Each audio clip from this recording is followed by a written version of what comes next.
Hoy en Paranormal traemos aquellas manifestaciones en estructuras que hemos venido esperando. Todos esos sucesos extraños que van ocurriendo a lo largo del tiempo y se quedan manifestándose ante diferentes tipos de personas. Esas manifestaciones, esos lugares malditos o con alguna historia que traemos a colación, podemos encontrarlos fascinantes. Pero si queremos saber nuestra valentía, qué tanto puede recorrer antes que ese rayo nos atraviese la espalda, nos deje las piernas temblando y que el sudor frío baje por nuestras nucas. Aún esperamos quién pueda recorrer estos diferentes sitios en esta que será la primera entrega de los lugares más tenebrosos de Sudamérica. Veremos qué tanto pueden acompañarnos y qué posibles manifestaciones encontraremos en cada uno de ellos. Será que donde hubo el fin para muchos, seguirá siendo un principio de entretenimiento para otros. Descúbrelo en nuestro video si eres capaz de verlo. Claro, hasta el final. Apoyarnos y suscribirte. Darle like si te gusta y si te atreves. También poco a poco ir planteando el contenido y lo que te parece que queda faltando en cada una de nuestras entregas. Recibimos también sugerencias de sitios que puedan estar a la altura de este nuevo capítulo en Paranormal que comienza en este momento. La perturbadora y triste historia de la Isla de las Muñecas. El lugar ha sido siempre objeto de espeluznantes leyendas, pero la verdadera historia que se oculta detrás es realmente triste. No es ninguna novedad que México es un destino turístico para miles de personas cada año. Son más que conocidas las playas de agua cristalina o las ruinas que el Imperio Maya dejó atrás, ancladas para la historia. Sin embargo, entre todas estas maravillas existe una zona conocida como Xochimilco, formada por casi 200 kilómetros de canales navegables y naturaleza a tan solo 20 kilómetros al sur de la Ciudad de México. Allí, entre las muchas pequeñas islas que hay, se encuentra una especial, una isla que destaca por su macabra historia y especialmente su aterrador paisaje. Este lugar recibe el nombre de Isla de las Muñecas. Así como su nombre lo indica, está repleto de muñecas que ponen la piel de de gallina a todo aquel que se acerque. En el centro de esta isla encontramos una pequeña casa habitada en su momento por una única persona, Julián Santana Barrera, quien vivió en el lugar durante más de 25 años. El hombre falleció en el 2001, por lo que la casa quedó vacía, dejando un escenario fantasmagórico con cientos de muñecas, muchas de ellas desmembradas en el interior de la casa y colgando de la vegetación de la zona. La leyenda de la isla dice que en la década de los 50, cuando Julián Santana vivía, una niña se ahogó en uno de los canales que cruza la isla. Al enredarse entre los lirios de la orilla, el hombre que se encargaba de cuidar el original islote en total soledad no pudo hacer nada por salvarla. Se dice entonces que al poco tiempo de lo sucedido, el fantasma de la niña se aparecía en los sueños de Santana, al mismo tiempo que comenzó a escuchar gritos y llantos en los alrededores de la isla, supuestamente producidos por la niña, quien buscaba atormentar al protector de la isla. Sin embargo, lo que más impactó a nuestro protagonista fue la aparición de una muñeca en el agua poco tiempo después de morir la niña, la cual se decía que era propiedad de la niña ahogada.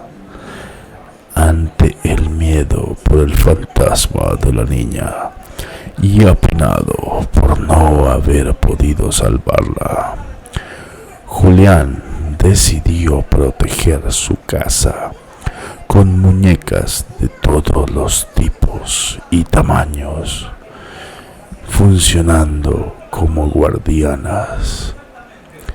A raíz de aquello comenzó a encontrarse cada vez más muñecas abandonadas en los canales, las cuales decidió colgar.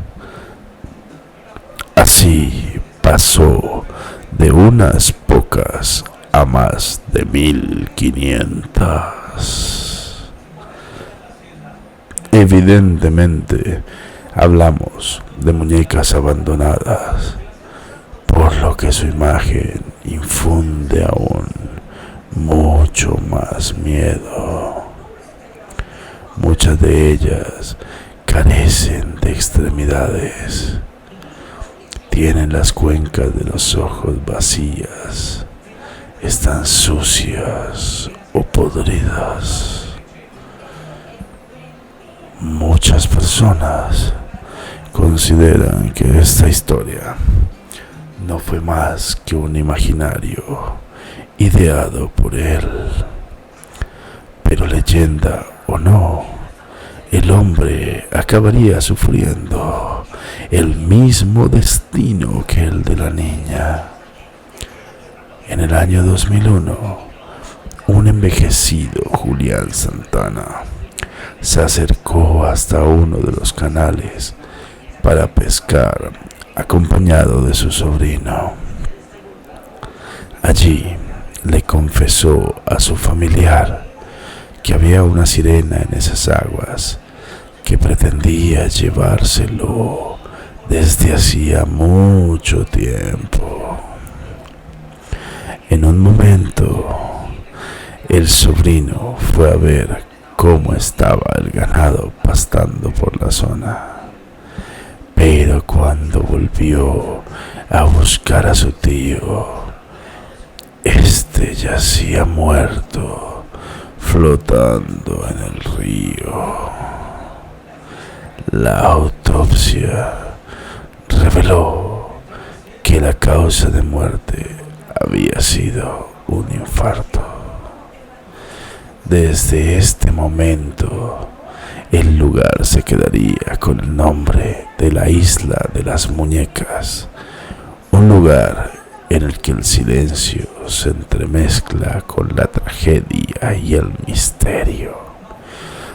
Las leyendas dicen que cada noche las terribles muñecas son poseídas por el espíritu de la niña y acompañaban a Julián en sus últimos miserables días. Los turistas que viajan hasta este lugar afirman sentir un cierto aire de brujería en el lugar. Las muñecas parecen mover la cabeza y las extremidades. Incluso algunas llegan a seguirte con una mirada, o al menos así lo afirman muchos de los curiosos que se desplazaron hasta el lugar. Solo Julián Santana supo lo que realmente ocurrió, si es que de verdad sucedió algo. En cualquier caso, todo dependerá de las creencias de cada uno. Aunque independientemente de las leyendas, el lugar merece ser visitado, al menos una vez en la vida. Atrévete y conócelo. Comenta si ya lo has hecho y si tiene algo de verdad esta leyenda. Si no corres con la misma suerte que el pobre Julián Santana en la Isla de las Muñecas. A veces planeamos nuestras vacaciones con gran ilusión, buscando un gran destino, varias actividades por realizar, un hotel que garantice un descanso absoluto para que este sea un viaje remembrable. Pero a veces el descanso placentero puede resultar alterado cuando extraños sucesos comienzan a hacerse presentes a mitad de la noche, como sucede en este famoso hotel en Colombia. Les presento el Hotel del Salto, con un paisaje natural en donde el ruido del agua al caer llamará tu atención. Podrás ver la cascada del Salto con 127 metros de altura, la cual año a año recibe muchos visitantes, pero celosa pudiera estar esta cascada al compartir la atención con el terrorífico encanto de un viejo hotel, un inmueble antiguo y de aspecto lujoso que abrió sus puertas en 1928, hospedando en él a la élite capitalina de esos tiempos, valiéndose del encanto natural que gozaba a su alrededor. El hotel era muy popular.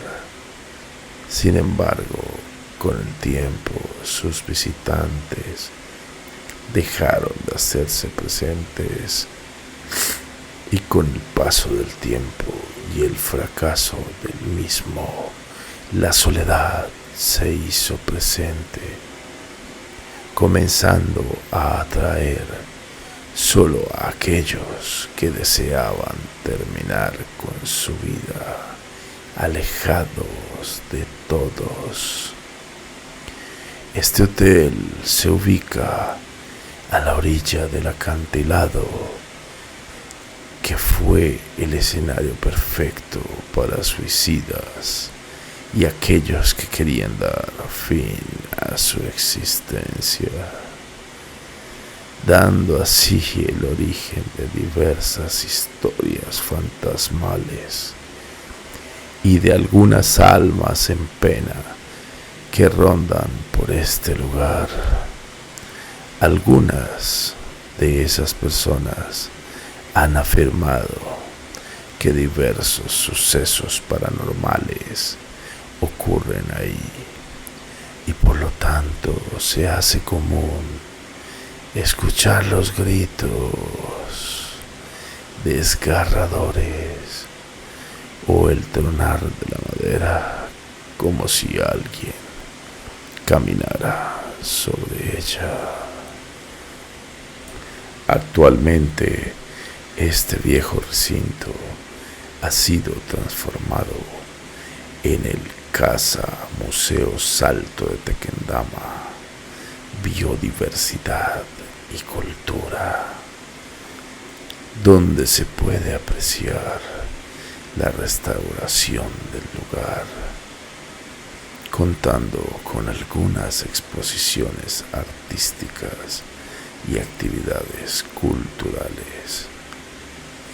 El hotel El Refugio del Salto, ahora museo, une a la cultura y al terror en un solo espacio para disfrutar de este lugar encantado, de la majestuosidad de sus instalaciones, de sus leyendas y la naturaleza que lo rodea, pero sobre todo para hacer turismo de terror. Ubicado en la vereda San Francisco, Soacha, en Cundinamarca, Colombia. Visita si quieres escuchar esos gritos. Los cementerios son proclives a los fantasmas, dijo, según se cree, Honoré de Balzac. Y hay poderosas razones para ello, porque ¿qué serían la muerte, los muertos, si algo de ello no perdurara, solo polvo? Y muchas veces polvo y olvido. Entre nosotros, hace 197 años, y en un barrio de Prosapia, Recoleta, alza su silencio y sus casi increíbles monumentos funerarios, un arte mortuorio de raíces italianas, el cementerio más high society de la patria. En extraña mixtura, el ruido y el bullicio de los alrededores, la biela, el mar, Recoleta y otras fuentes sonoras, y el viejo lugar común, la paz de los sepulcros. Paz de día, a plena luz, apto para sabios guías e historiadores que narran a los tours vida y milagros del anciano Camposanto. Pero de noche, ay, de noche remontan vuelo sus 350 almas, entre ellas las de 200 héroes de la independencia y 29 presidentes, celebrados por 80 astutos gatos que duermen o cazan ratones entre los mármoles empañados por el tiempo. Según Borges, que quiso estar allí, pero una ironía lo exilió en Ginebra. Eso, próceres, presidentes, gatos y fantasmas, cada uno atado a su leyenda. Caminemos entre ellos sin más orden que el azar. Luz María, hija del dramaturgo Enrique García Belloso, uno de los padres del teatro nativo. Apenas pasó 15 años por el mundo. Una leucemia arrancó su vida en 1925. Su madre, cerca de la locura, pasó meses entre lágrimas y sin más lecho que un hueco de la cripta. 5 años después, un dandy porteño descubrió a una chica que cerca del cementerio sollozaba sin consuelo alguno. Se acercó a ella, le regaló un fino pañuelo para que enjugara sus lágrimas. Tomaron un café en La Veredita, que años después se llamaría La Biela. Ella le dijo: me llamo Luz María. Hacia la noche, por piedad o por súbito amor, él la besó, precipitando solamente su fuga.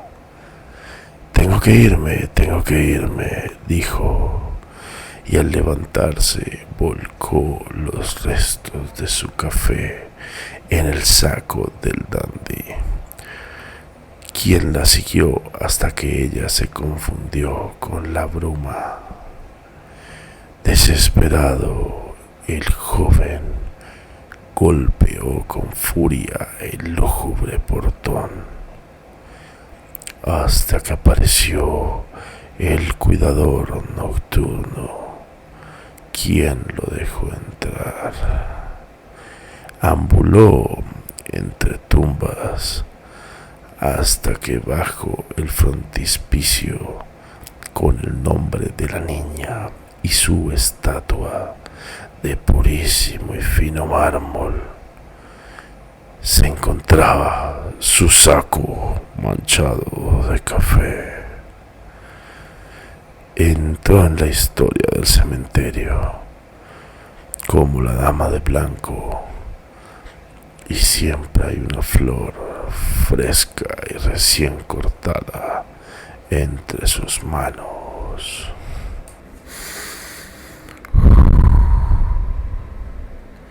El escritor y bon vivant Eugenio Cambaceres, rechazado por sus iguales de club privado por haber contraído nupcias con la bailarina italiana Luisa Bacicchi, por mal nombre la Bachicha, murió cuando Rufina, su única hija, tenía apenas 14 años.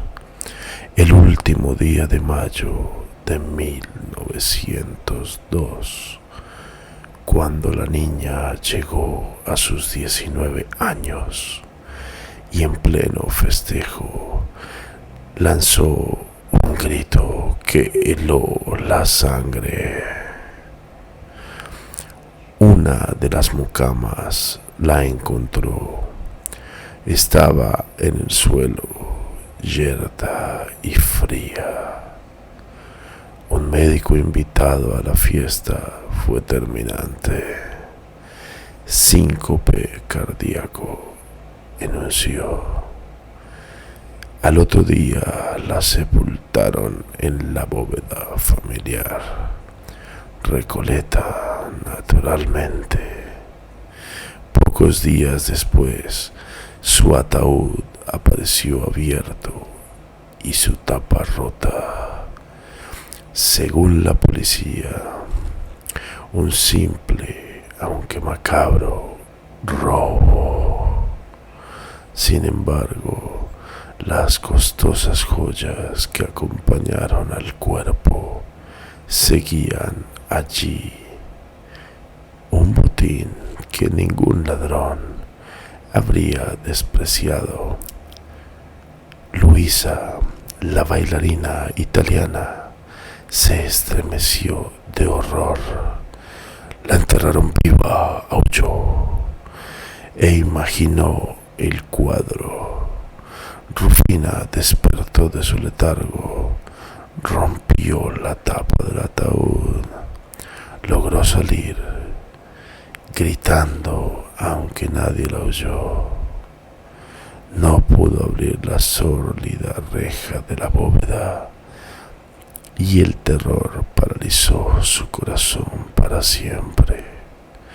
Por eso su efigie de purísimo Art Nouveau tiene su mano derecha sobre el picaporte. Fue este su último acto en este mundo.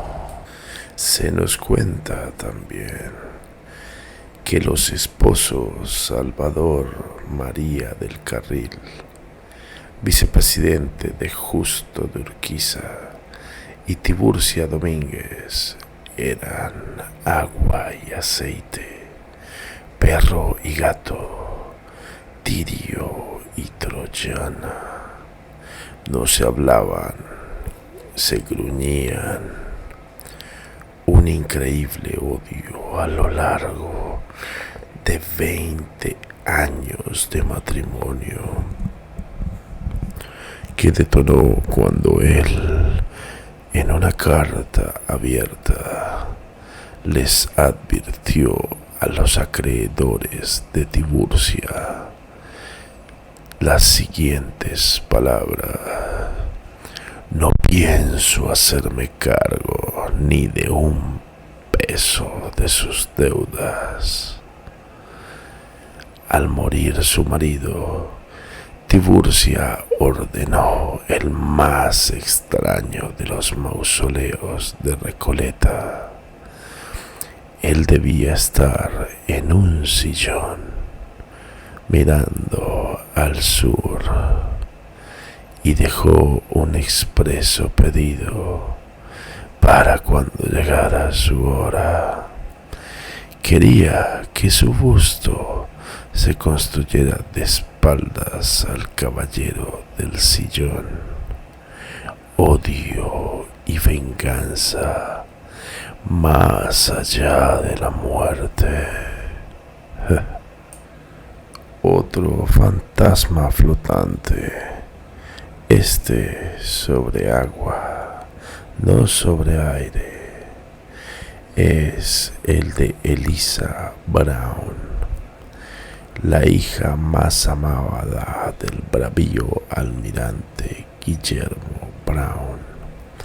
Adolescente, esperaba contando las horas la vuelta de su novio, el comandante Francis Drummond, que batallaba contra el imperio del Brasil a las órdenes negra pirueta del azar de su padre, vuelta que no sucedería debido a que en el combate de Monte Santiago una herida mortal lo borraría de este mundo, muriendo poéticamente en los brazos de su jefe.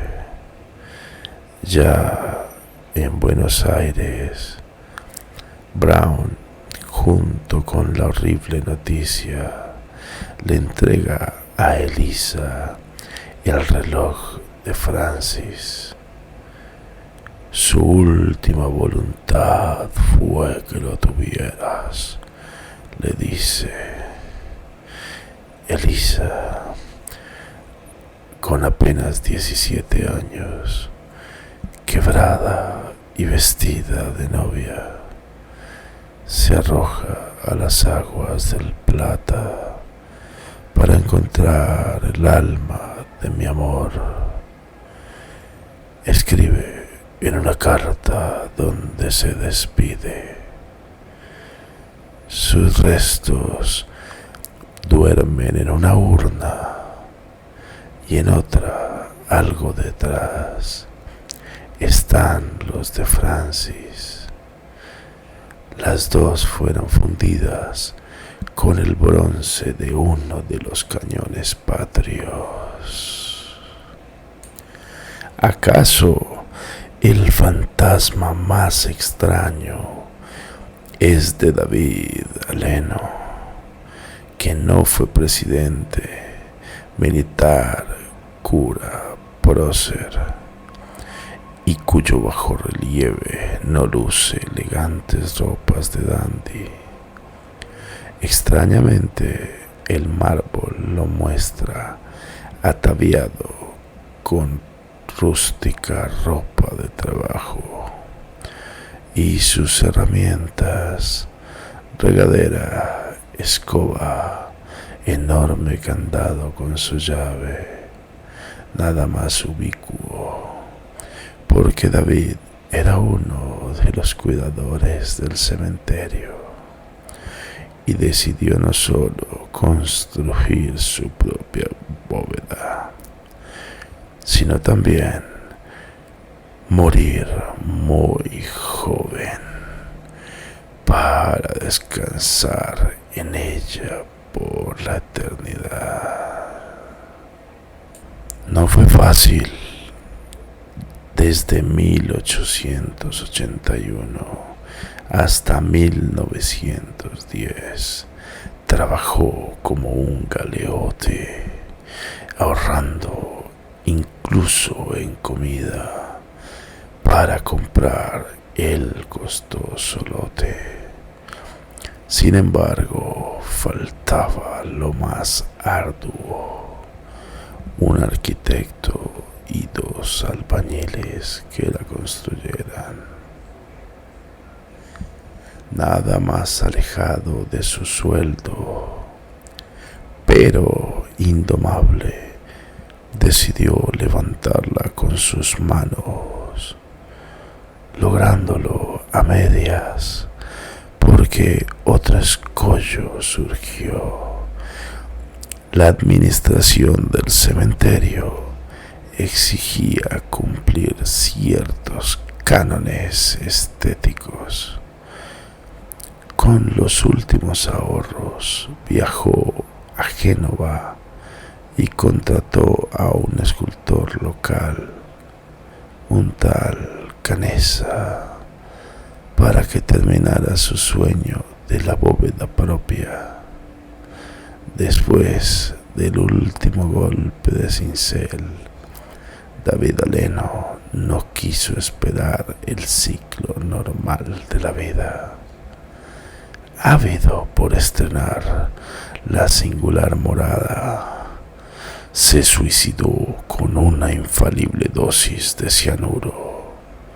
Apenas tenía 35 años. Verdad de perogrullo. El cementerio de la Recoleta es también un muestrario de pugnas sociales. Yacen allí hijos y entenados. Se alzan monumentos firmados por escultores notorios como Lola Mora, José Fioravanti, Alberto Lagos y más, así como por empeñosos albañiles, eso sí, de clase media alta para arriba, y con ciertas excepciones. Por caso, la mucama Catalina Dogan, esclava liberta de los Sáenz Valiente, que reposa en la cripta familiar, pero puertas afuera, fue la excepción. No era frecuente que los patrones sepultaran a sus empleados junto a ellos, y menos dentro de los 50.000 metros cuadrados del aristocrático Camposanto. En cuanto a Catalina, doble excepción, fue honrada con un epitafio por su fidelidad y su honradez. Decía: una helada noche de 1881, una patota que se hacía llamar pomposamente los Caballeros de la Noche, a cuya cabeza marchaba un noble belga de nombre Alfonso Kerchoven, robó el féretro de Inés Indart de Dorrego, cuñada de Manuel Dorrego, gobernador de Buenos Aires, fusilado por orden de Juan Lavalle. La espada que actúa, nunca el cerebro que piensa, decía sus enemigos. Los caballeros en cuestión exigieron 5 millones de pesos a entregar antes de 24 horas para devolver su insólita presa. Astuta, Felisa Dorrego de Miró, hija de Inés, llamó a la policía, pero más sensato aún su mayordomo argumentó: es imposible que un ataúd tan pesado haya salido del cementerio. Busquemos más cerca. Dicho y hecho, el catafalco apareció a pocos metros en el panteón de la familia Requijo.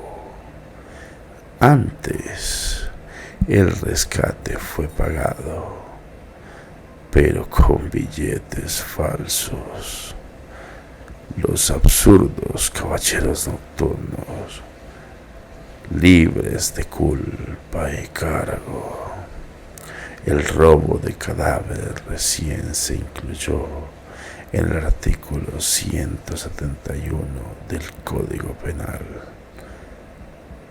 Años más tarde, condenando de 2 a 6 años de prisión.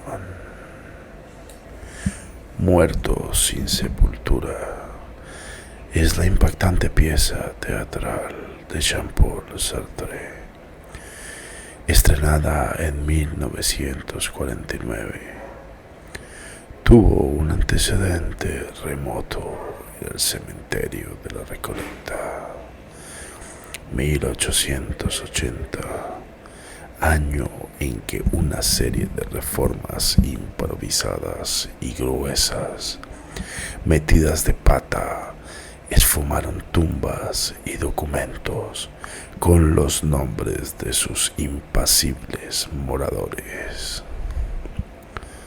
3 amigos first class, Adolfo Mitre, Leopoldo Lugones y Alberto Navarro Viola, decidieron celebrar sus largos años de amistad erigiendo un monumento en un punto clave de la ciudad.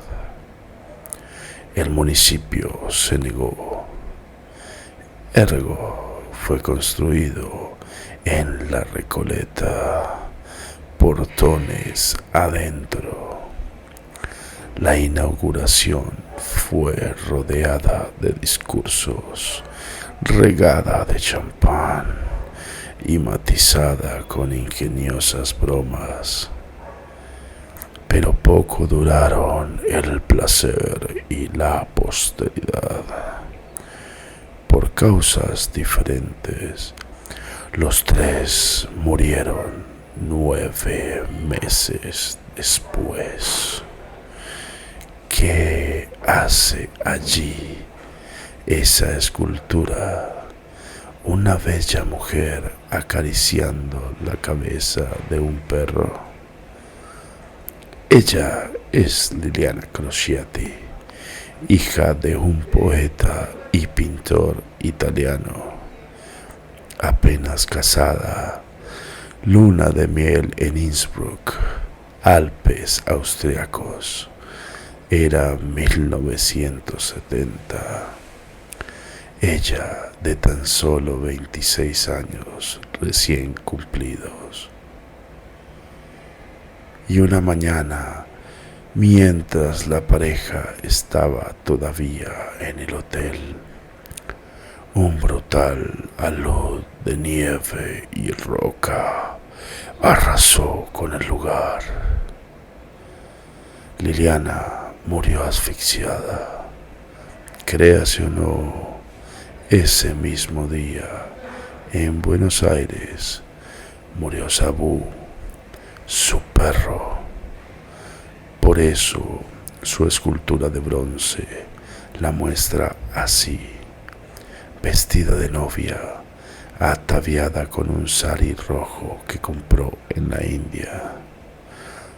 Sus amigos de Bellas Artes pintaron cuadros y los colgaron en las paredes de la bóveda. Tenía ojos celestes y pelo tirando a rojizo, una belleza sin igual y muy extrañable. Capítulo macabro.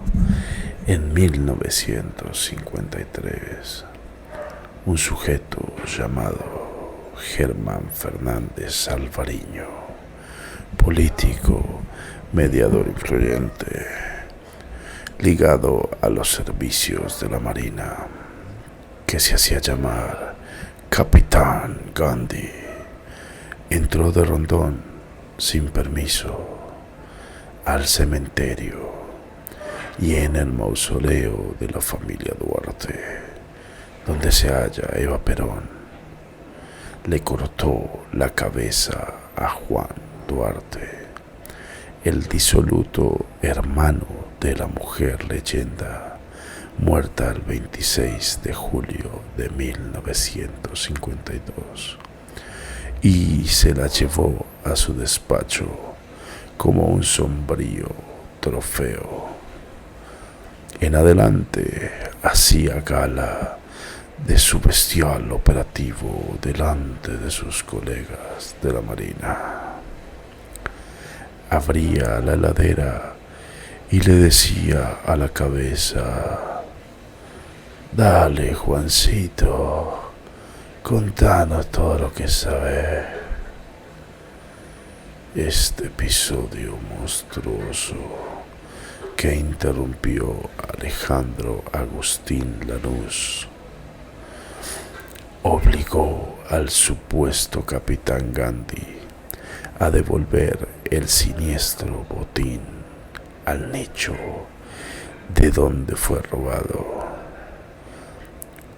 Pero en el legendario cementerio no faltó la cuota de estremecedora actualidad.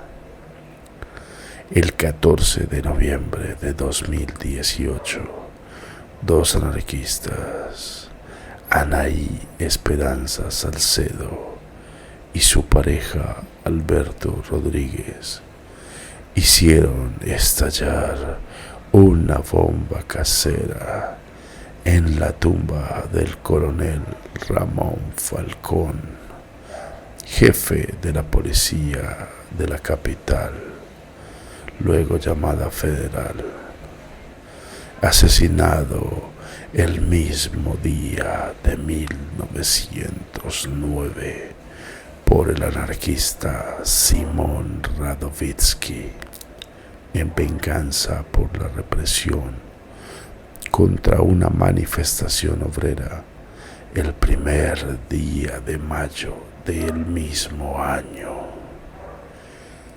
La mujer perdió 3 falanges de una mano. Entró al cementerio disfrazada con una peluca y en silla de ruedas. Pero la explosión no sobresaltó a los fantasmas. Llevan entre sus sábanas largas experiencias de vida.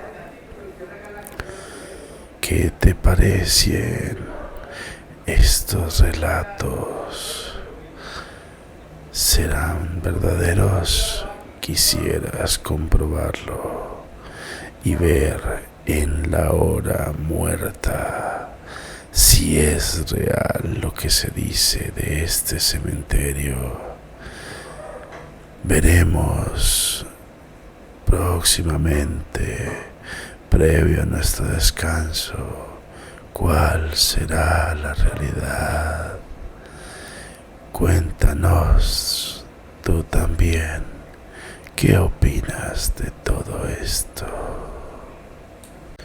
Si hay un punto turístico obligado a visitar en Cartagena, es el Castillo de San Felipe, pero no solo por su arquitectura e historia, sino por su actividad paranormal que allí se condensa.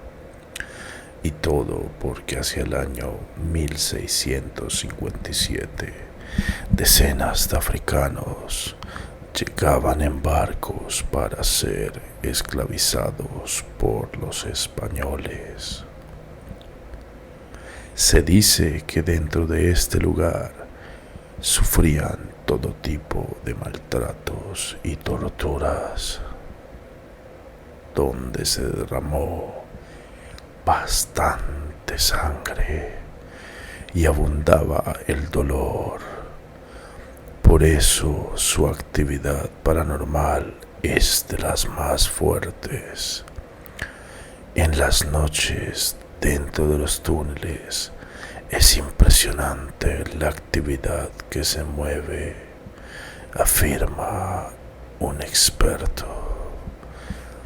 Si tienes pensado viajar a Colombia y tomarte vacaciones en Cartagena de Indias, uno de los lugares que debes visitar es el Castillo de San Felipe de Barajas, una fortaleza construida durante la colonización española, siendo el complejo militar más grande de todos los construidos por los españoles en el continente americano.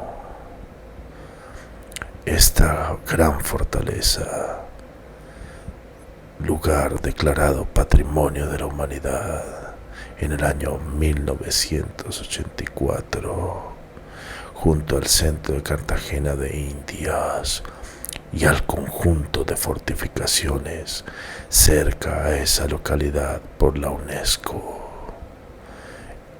El Castillo de San Felipe está ubicado sobre el Cerro San Lázaro, fuera de las murallas de Cartagena de Indias, pero a muy poca distancia de ellas. De hecho, se puede llegar a él dando un paseo desde la ciudad amurallada.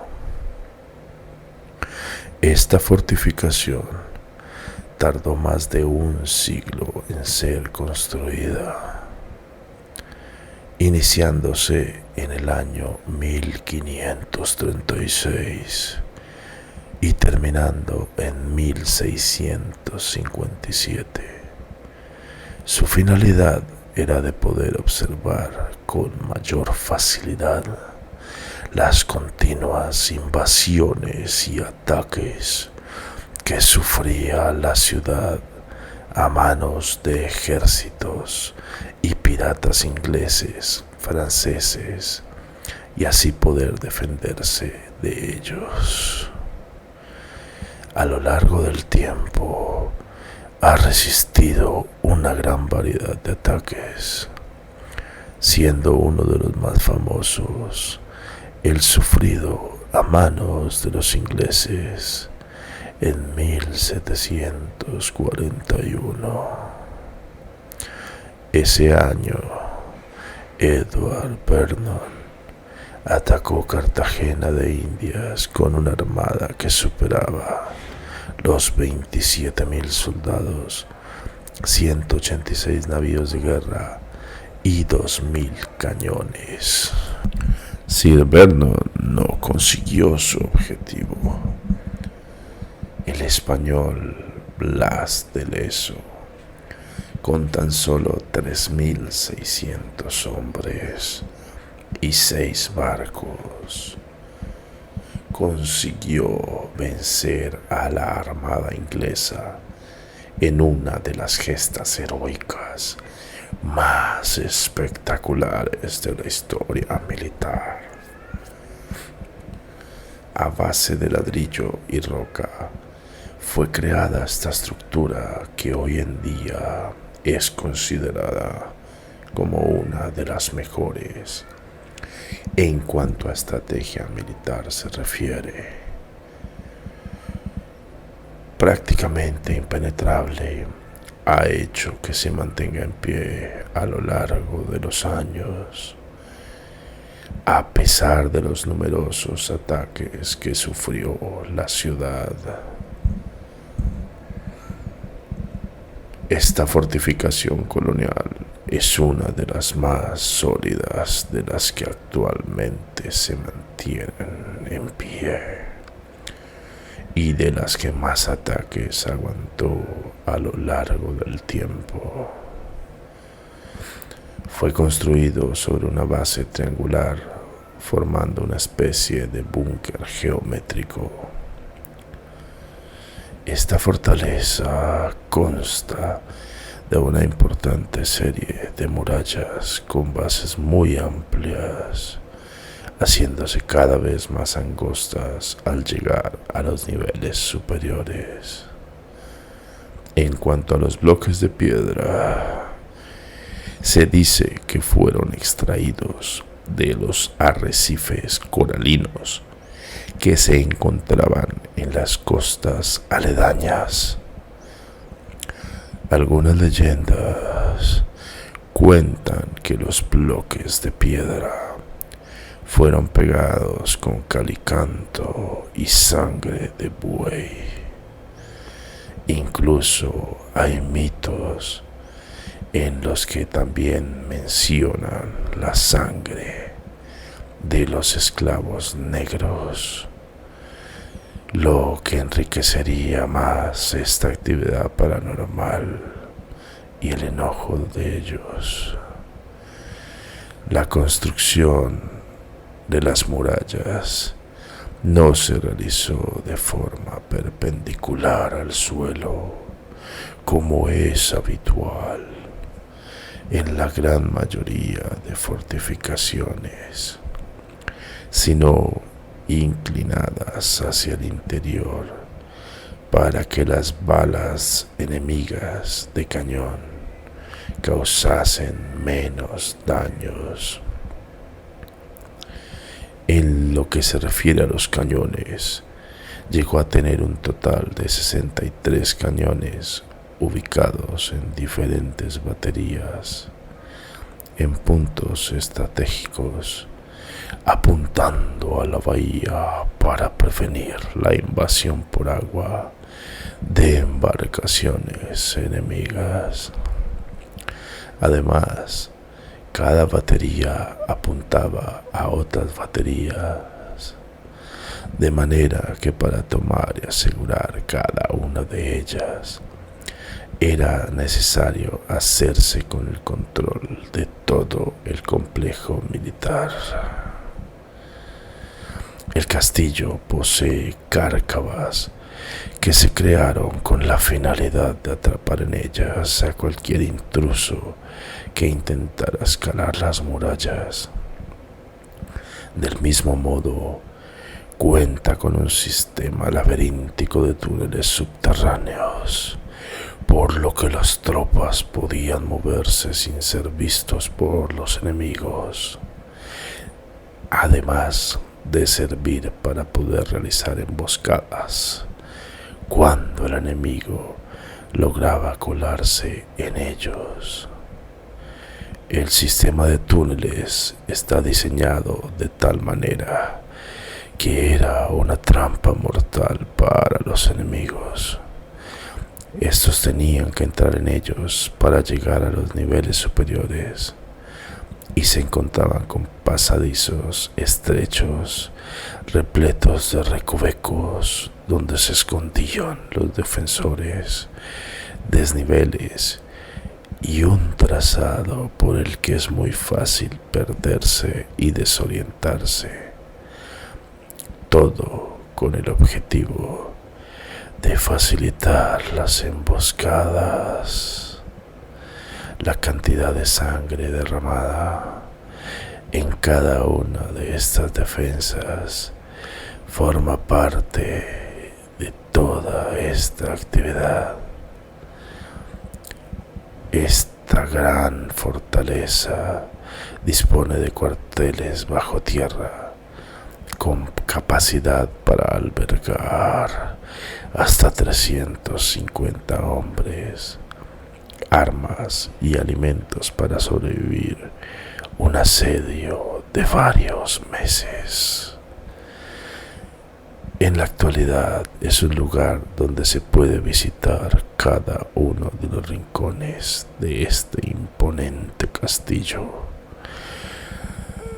recorrer los túneles, las rampas y hasta los puertos de artilleros. En los alrededores del castillo de San Felipe también se puede visitar la estatua del almirante Blas de Lezo y el monumento a los zapatos viejos en honor al poeta colombiano Luis Carlos López. Si quieres conocer qué tan cierto es o qué actividad o fantasmas están en las noches, visítala en el horario nocturno y trata de escuchar o comunicarte con los diferentes seres que seguramente querrán jugar contigo. Nos veremos pronto. Esperemos no quedar atrapados en una fortaleza de este estilo y que podamos ser liberados prontamente. Esperamos que hayan disfrutado esta primera entrega de los lugares más terroríficos o con mayor actividad paranormal de este continente sudamericano. Esperemos los siguientes lugares y si pueden visitarlos, al menos estos primeros que hemos visto, ¿qué les han parecido? Si ya han ido ahí o si no volverían, o o si por el contrario todo era mentira. Queremos conocer más acerca de sus opiniones y esperamos hayan disfrutado este video. Pronto vendrán las siguientes partes y también tendremos en cuenta sus sugerencias. Que tengan un bello día y cuidado con molestar a seres de los cuales no comprenden su poder. Disfruten siempre sus vacaciones.